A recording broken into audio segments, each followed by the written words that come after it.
What's up, guys? So when I was filming my video about the difference between urban van dwellers and other types of vehicle dwellers, I was talking about squatting, number one, in the context of van dwelling. There's also like squatting on other people's land, other people's houses, and abandoned buildings. Like that kind of squatting exists, but I was talking about squatting specifically in relationship to van dwelling and people who kind of park and kind of want to stay in that one spot or own a spot or like possess a spot for free.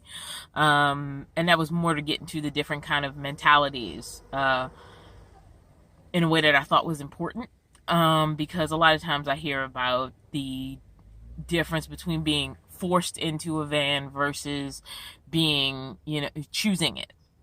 And it is wonderful to just flat out choose it and be able to transition yourself out of a house under your own planning. But not only myself, I've heard stories from other people who they found themselves dwelling in vehicles by accident. One of those people is obviously Bob Wells, which people don't really talk about, the fact that he was kind of forced into a van the first time he lived in it, and then he discovered something else that was beautiful and kept the lifestyle going. But also another channel on YouTube, a young woman I met and spent some time with at RTR. She goes by the Boho Nomad. She also, I listened to her story, and she, on one of her videos, actually, I didn't know this when I met her, and she was in a very specific type of situation in which the best way to escape it, and you can go look at her channel to see more about this, was moving into a van. And so there are people who are quote unquote forced into it that then discover something within the lifestyle that makes it not so much this desperate situation that they feel they need to escape. And then there are other people who are just miserable the whole time. They were forced into it. They stay miserable, and there's nothing good for them about living in a small space and having to be so minimalist and not having a place to call your home address. So that is why I started that video. And along the way, I went on this tangent about the inconveniences of living in a van, and especially when you have nothing, you don't have running water. I don't have a water pump or running water. I don't have a refrigerator. I don't have a lot of things that a lot of people say, if I'm going to move into a van, I'm going to build all these things in my van, or I'm going to flat out buy an RV, so I already have them, and I don't have any of those. But in addition to that, I think even if you have those, there are some inconveniences to van life that are worth talking about. And so I went off on this little tangent, and I felt like it could almost be its own video. So I basically cut the other video just to talk about the differences. And then I said I'm going to make a second video out of sort of the inconveniences. So that's what this video is. Enjoy. There are disadvantages, obviously. People love to talk about the disadvantages of van life. One of them being space. I obviously live in a minivan. I'm in pretty much one of the smaller there's smaller minivans than mine, but I'm in one of the smaller form factors for van. And you do have less space, and you either gotta learn to live with it or get a bigger vehicle. The thing is, as soon as you get into a certain size category, you are compromising your ability to park. So moving into a vehicle, any vehicle, I don't care if it's an RV or a van or a truck camper or a truck bed with a shell on it, I don't care. The size of your vehicle will reduce or increase your ability to park. It will reduce or increase your ability to be in a city. Fifth wheels are awesome. You basically do have a whole house on the back of a freaking pickup truck. But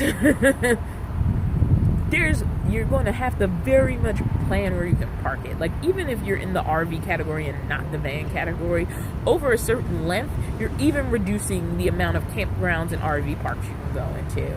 And so, yeah, people have these fantasies. You can get a double-decker bus and freaking finish it out into a 2-story house, but where are you going to park it? And the more mobile you want to be, the more smaller you want to be. And then you don't have to go as extreme as a minivan, but you definitely want shorter for more options, longer for more comfort. And if you're doing 14 stays in BLM land, a bigger vehicle that you just need to get to a spot and settle for 14 days might not be a big deal. When you're living and working in a city, it becomes a bigger deal over time. And that also depends on what your job is, because I know people who have jobs where they can pretty much stay at the job all week and never move their car, and then on the weekend, like, they're out. You know what I'm saying? So, like, it gets into a thing. So space is a thing, and it's a compromise, and it's a gamble, and it's a game. I don't know how many people watch Less Junk More Journey, which is an RV channel, but I remember when they first went out as a family with one child, a small toddler, they got like a huge RV, because they're like, there's no way we can go from a house, which still required them to get rid of stuff, into like a little RV. So they got this big RV, and it turned out to be too much for the way they wanted to travel.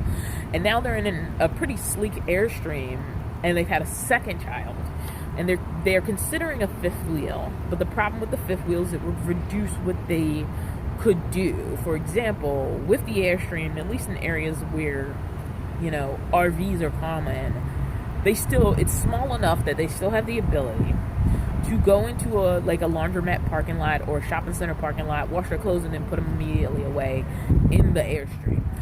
You know, buy groceries and put them immediately away in the Airstream. And if they get any bigger, they start to reduce the possibility of that, even in areas where RVs are common, because you're dealing with a whole host of other things. The thing is, size is a question both ways. How much size do you want, and how much do you want size to restrict you? And so disadvantages are always going to be space, because you're always going to be sacrificing space for something or gaining space to lose something. Power is also a disadvantage. Like, nothing works as well as being on the grid, and as much as we talk about being off the grid, and we love to use that term, like, nothing works as good as being on the grid. Now, you can pay a lot of money for an expensive solar system, but it's still something you have to regulate. It's something where cables can honestly break more easily. It's something that's going to be a little more weather exposed than being on the grid.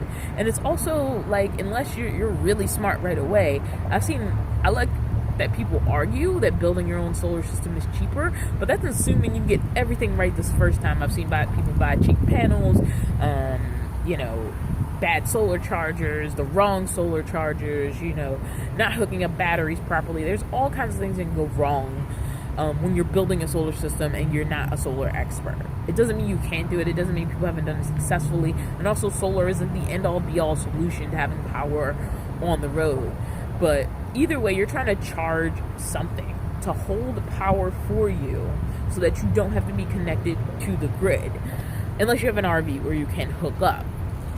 And it's always a challenge, and it's not easy, and it's a pain in the butt, even in the most ideal situation where you have a powerful solar system on your roof, which is obviously like the dream system, the dream Instagram system. I really like that Vanlife and Casey Roman have both rejected this idea that you need solar to have a successful system, because you can't have a successful system without it, depending on how much you drive. The more static you are, the more you're going to need either solar power or a generator. And people act like gas generators aren't an option. They are, and they're going to work.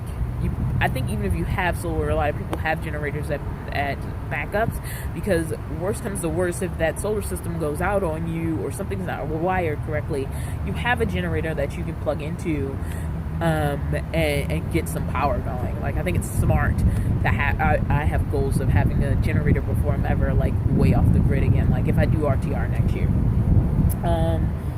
So what's the other inconvenience? Internet sucks in a van, especially if you want to travel a lot. There is no great solution. There are better solutions than there were a few years ago. Like, right now, what I am using is a phone with an unlimited plan on Walmart Family Mobile, and an always connected tablet on AT&T. The tablet has a attachable keyboard, so I can use it like a laptop, but those are my ways of having internet. I tried using hotspots. All the hotspots eventually failed me or didn't work great, and it's just easier to have two devices that are always connected. That comes at a higher price than I would pay if I was in an apartment, because I just wouldn't have invested in the tablet specifically, and I don't know that I would need an unlimited plan on my phone. because I would only need the phone to be like a spot in between my internet connection, quote unquote, at home. And lacking that, I've leaned towards, it's still overall less than I would spend in an apartment, but for the phone individually and the tablet individually, like honestly, I wouldn't have even bought that tablet because there are better ones, but I wanted something always connected that could behave like a laptop, and I wanted something always connected that was my phone, and that allows me to keep internet, but it also depends on an AT&T connection and a T-Mobile connection. And so far it's going okay. It's the best solution I've found. Like, I'm just sick of hotspots. I don't want to even bother with them no more. But yeah, it's tricky. It's not like you can't just get, like, I mean, there's been some things like Mobley, but it's tricky. It's a learning experience, and it's not like moving into an apartment and just calling the Comcast guy to come throw, cables down and hook you up. And usually a lot of apartments now especially are already pre-wired to hook up some connection, and yes, you have to foot the bill, but the ease of it is my argument, not the cost of it. And then possibly one of the other inconveniences that people like to talk about is showers and water for like consumption and cooking. It's not that big a deal. You're going to find water one way or the other. You're either going to have a shower in your rig, or you're going to be using gyms. Like 20,000 videos have told you this. And you're going to run out of water. I don't care how big your tank is. The question is, how much do you want to deal with filling up water? I personally have no interest in a giant tank. I have been able to as an urban vandal, I've been able to get rid of my wastewater almost on a daily basis because there are public restrooms and toilets everywhere. And I've been able to find water, and when I really can't find it for free, and I've gotten water for free plenty, I just pay for it. Like, it's not that big of a deal, and it's not crazy expensive considering you don't have a water bill. And it's just something that you're going to go roll with or you're going to hate. But it is what it is. It isn't a bad thing. It isn't a disadvantage. It's just a thing. It's part of being off the grid. You need a water supply because you're human. And it's just a matter of how much it bothers you. Like, I personally don't go to the gym every day to shower. I go about 3 days a week, and I can wash off with a washcloth and some water and soap in my van in the days in between, and it does the same job. Like, I don't know why people flip out about this like it's a big deal, and they act like there wasn't a time in humanity where people did this anyway. Like, plumbing didn't always exist, and pressurized showers didn't always exist, so you either get over it or you don't. The thing about in-house life has inconveniences too. I mean, like my example about the urban van dweller who is gone for the weekend. If they have chores, they can take their whole house with them and do their chores at their destination, which you can't do with a house. If you need to do chores at the house, if you need to do things at the house, you have to do it at the house in the place it already is. Like, you can't go to a destination and do your chores and then chill out in a beautiful campground, and that's an option when you're in a van, in a way it's not when you are in a house. Chores happen, so I don't get why people bog down these inconveniences like they're the worst thing that ever existed, and they're going to handicap you and you're going to hate it. And some people do hate it, I mean, but that's on them, and that gets back to everybody being an individual. And I think, like, in one of the other ones that comes up is laundry. I'm glad all of you have had the convenience of always having laundry in your house. Before I got into the van, before I was in the car, before I was homeless without anywhere to go, like, I've always rented places. I can probably count on, like, one hand, maybe two or three, where there was laundry in the building, and it was a convenience you had to pay for. Like, there was an upcharge if there was laundry in the building or in the house where you were staying. They knew that made them better than other places. And when I've had to use laundromats, they've always been inconvenient. I mean, there's been a couple times where it was in the building, but they've always been inconvenient. Honestly, for laundry, for me, nothing has been more convenient than pulling my van up to a laundromat, putting my clothes in for the wash cycle, coming back to the van, watching Netflix, watching YouTube, straightening up, and then going back in, setting my timer, going back in about a half hour or so, putting the stuff in the dryer, putting some money for the dryer, go back to my van, which is just outside and is also my whole house. Go back to whatever I was doing for, however long the dryer takes. Then, set my timer. When the dryer finishes, go back in the laundromat, take my clothes out, fold it up, bring it back to my house, and put it away. There's no driving it home, dragging it upstairs. I just don't understand these maybe just other people are more privileged than me, where they're like, oh, laundry. I'm like, I've always had to travel for laundry. Laundry has always been inconvenient. I have not had this privileged existence where living in a house or living in an apartment meant I could do laundry in my own house or apartment. It is more often than not required me to go out to a laundry room. Really, if I'm going to be honest, the only thing I miss about having a house is having a living room. And that's about it. And really, that's only because I wish I could do my exercise programs the way I used to do them. But I've adapted. I've changed it up. I've figured it out, and it's not worth going back to renting. And I really hate when people make it a gender thing. Now, as I said earlier in this video, I don't fall in the spectrum of typical femininity, but also I've met people that do, and they're also very low maintenance women. So this idea of it's easier for men to be urban van dwellers because they don't need all the things is a load of BS. Anybody who wants to do it and is willing to give up things that aren't important for something else more important to them can do it.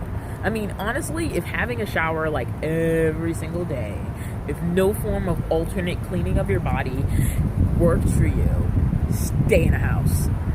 If you need a guaranteed place to be every night, if you don't understand how you can park in your van, even though it's just a vehicle, so therefore it can park anywhere vehicles can park, stay in your house.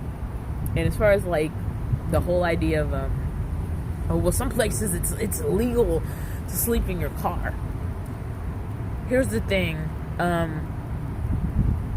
Yes, if you have an RV, if you have a Class C, if you have a giant Class A, it's kind of hard to hide what it is, and it's kind of weird that it'd be out in the middle of the road in a city somewhere. But if you have a van, if you have a van that looks like vans that are in the city, and this includes, honestly, those Sprinters and ProMasters and such, those things are all over the city. Please look at your postal vans, please look at your delivery vans. There are companies that the only thing that distinguishes it at all is a little placard about this big.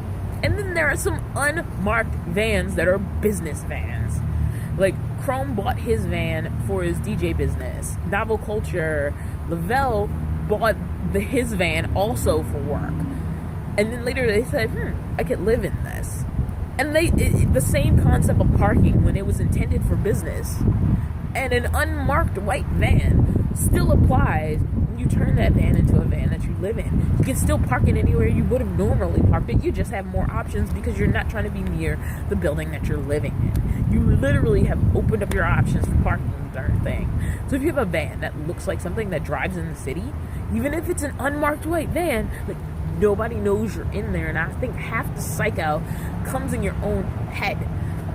Nobody's looking that hard at your vehicle. A quiet vehicle sitting on the street at night is a quiet, additionally parked car sleeping just on the street at night. They don't know what's in it. They don't know who's in it. And it's weird to go peeking in somebody's windows of a vehicle you don't own. Think about how much you pay attention to vehicles you don't own on the street. Do you even remember the vehicles in the block with you? I certainly don't. So I think a lot of this panic about where to park is in our own heads. Now, if you are disturbed by city noise, perhaps urban van dwelling isn't for you. I am not. I've always lived in cities. But that's a real concern versus where can I park? You can park anywhere. You can legally park that vehicle. That's the answer. All right. that's all I got for the comparisons. That's all I got for the inconveniences. This is kind of turned into a more rambling video than I intended, but have a good day.